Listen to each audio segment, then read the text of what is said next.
Hi, everyone. I'm Christine Tulley, President and Executive Writing Coach at Defend, Publish, and Lead, and welcome to episode 197, Using Voice Dictation to Cut Teaching Prep. If you're watching this on YouTube, you can see I'm live in a classroom a little bit before a class because I did some voice dictation to do some teaching prep today. So I wanted to share a couple of images of how I did this for people watching on YouTube, and I will describe what it is that I did for our audio listeners. But I just wanted to say a couple of different things about voice dictation briefly. One, I've talked about this a lot as a way to do scholarship when you either are tired of sitting at the computer or you're on the move. So, for example, if you're out for a walk or you're driving, I've mentioned several times how I use InkPad to, I hit a little microphone. InkPad is an app that I use. It's free. It's cross-platform. It's on my computer. It's on my phone.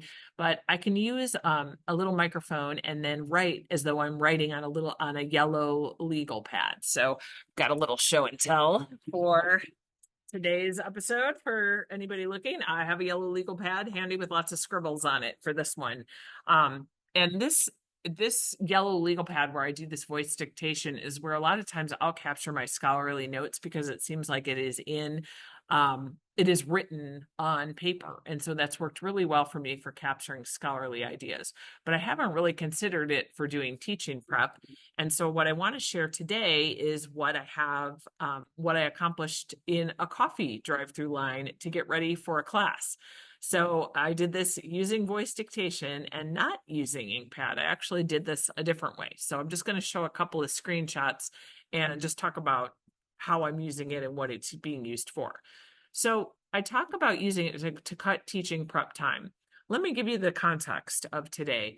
I was running a little bit late for class.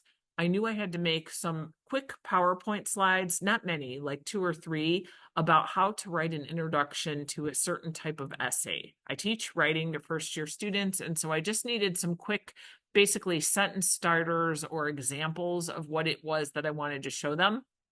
So the first screen I'm showing is me dictating a note to my email in the coffee drive-through line. And I didn't even open InkPad for this one. I ended up doing a lot of different just a little bit of note taking about how I actually did this. And one of the things that you'll see in the note that I'm showing is that I have general opening sentence examples, which are on the kind of on the top of the image that's being shown. It's basically the email, a screenshot of my email on my phone, opened to a new email. And then just some different sentence starters I wanted to share with students. I was able to voice dictate these because I knew what I wanted to put on these slides. I knew, hey, I need a couple of sentence samples, how to open this essay.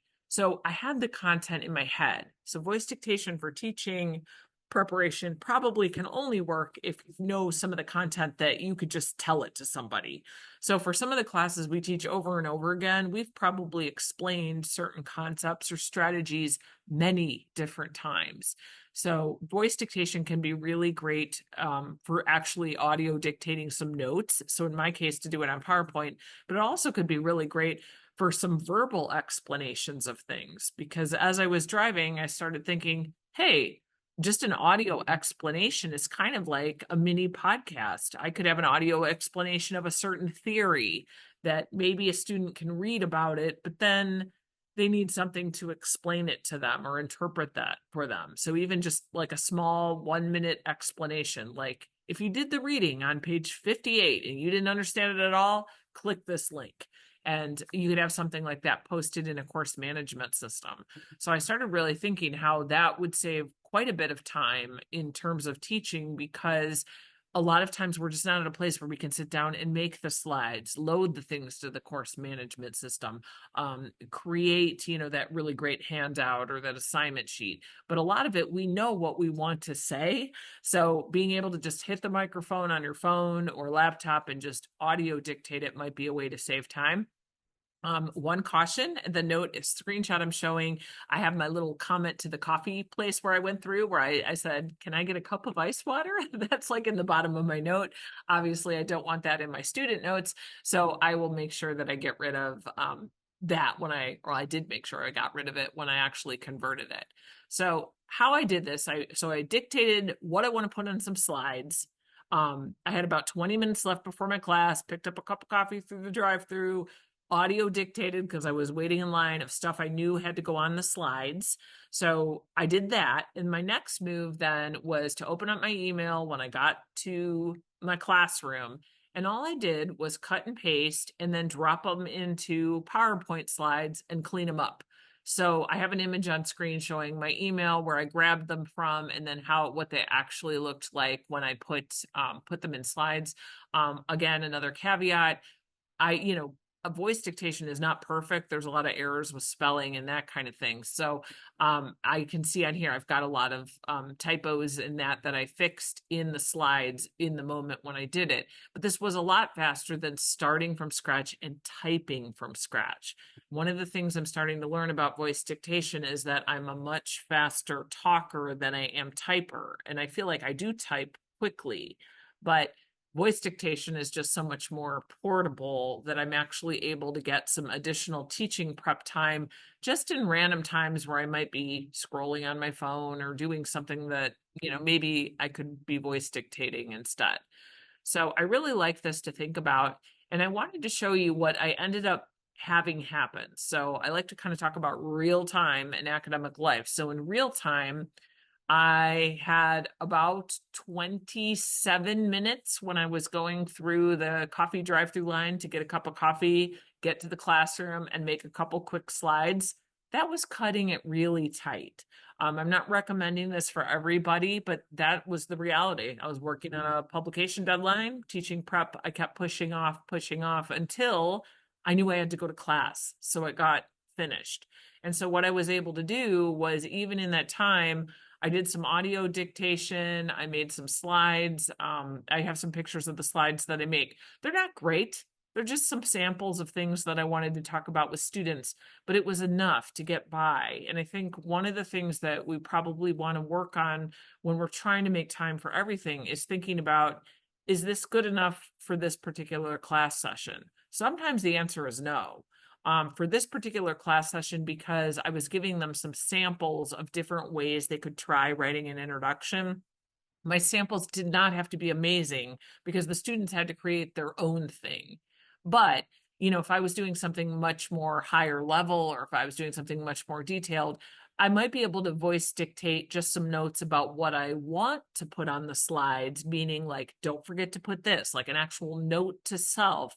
I could do some of that type of dictating. So in my transit time of driving from point A to point B, I know what I'm doing.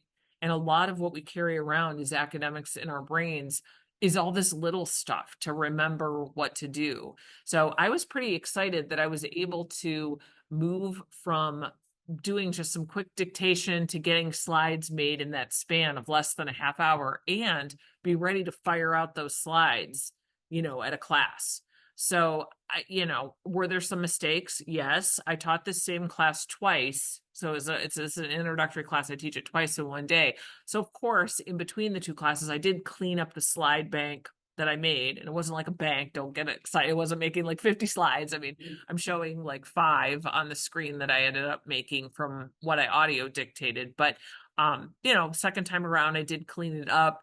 And I put the corrected version in both of my sections. So even in the execution, when they weren't really great, I did post them in my class to just say, hey, here's those samples we looked at today. I made a couple of modifications. Make sure you take a look at them. So I know we don't talk about teaching too much in terms of productivity, but I'm always looking for spots where you just kind of cut down on the mental load, which a lot of times really impacts what you can do in terms of scholarship.